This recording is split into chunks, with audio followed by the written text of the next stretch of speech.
मराठी टेलिव्हिजनसाठी हा दिवस अभिमानास्पद आहे, कारण झी मराठी वाहिनीवरील लोकप्रिय मालिका कमळीचा कबड्डी विशेष प्रोमो थेट अमेरिकेतील न्यूयॉर्कच्या टाइम्स स्क्वेअरवर झळकलाय। यामुळे कमळी हे टाइम्स स्क्वेअरवर झळकणारी पहिली मराठी मालिका ठरली असून महाराष्ट्रातील पारंपरिक खेळ कबड्डी आणि मराठी संस्कृती यांचा जागतिक व्यासपीठावर गौरव झालाय। कबड्डी हा महाराष्ट्राचा पारंपरिक खेळ आहे। ताकद, चातुर्य आणि संघभावना दर्शवणारा हा खेळ कमळी मालिकेत प्रभावीपणे दाखवण्यात आलाय। या विशेष भागात टीम कमळी म्हणजेच विजया बाबर आणि टीम अनिका म्हणजेच केतकी कुलकर्णी यांच्यातील थरारक सामना प्रेक्षकांना पाहायला मिळणार आहे। या ऐतिहासिक क्षणाबद्दल कमळीची भूमिका साकारणारी अभिनेत्री विजया बाबर म्हणाली, कमळी माझ्यासाठी केवळ एक भूमिका नाही, तर ती माझ्या आयुष्यातील एक प्रेरणादायी प्रवास आहे। एका सामान्य गावाकडच्या मुलीची स्वप्न, तिचा संघर्ष आणि जिद्दीने पुढे जाण्याची तयारी हे सगळं मी कमळीच्या माध्यमातून अनुभवत आहे। पुढे ती म्हणाली, आज ही कथा थेट न्यूयॉर्क टाइम्सच्या स्क्वेअरवर झळकत आहे। याची मी स्वप्नातही कल्पना केली नव्हती। ही केवळ माझी नाही, तर हजारो मराठी मुलींची गोष्ट आहे, जी आता जगभर पोहोचते।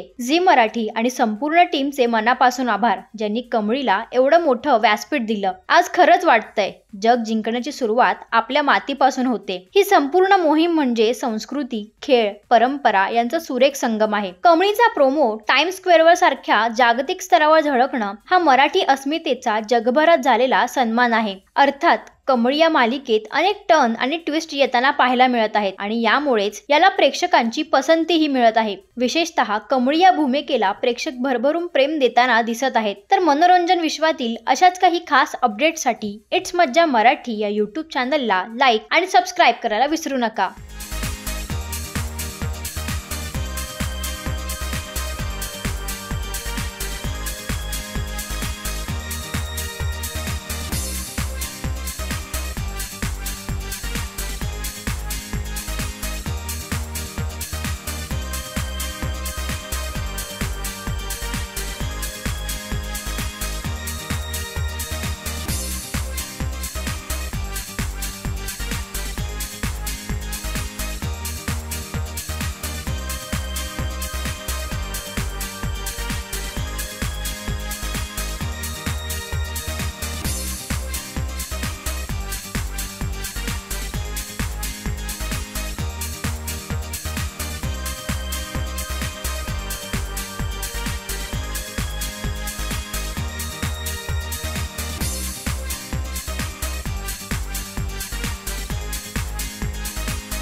मराठी मनोरंजन सृष्टीमधील मालिका, चित्रपट, नाटक तसेच कलाकारांबद्दलच्या नवीन अपडेट्स जाणून घेण्यासाठी नक्की सबस्क्राइब करा इट्स मज्जा मराठी या आपल्या नवीन YouTube चॅनलला।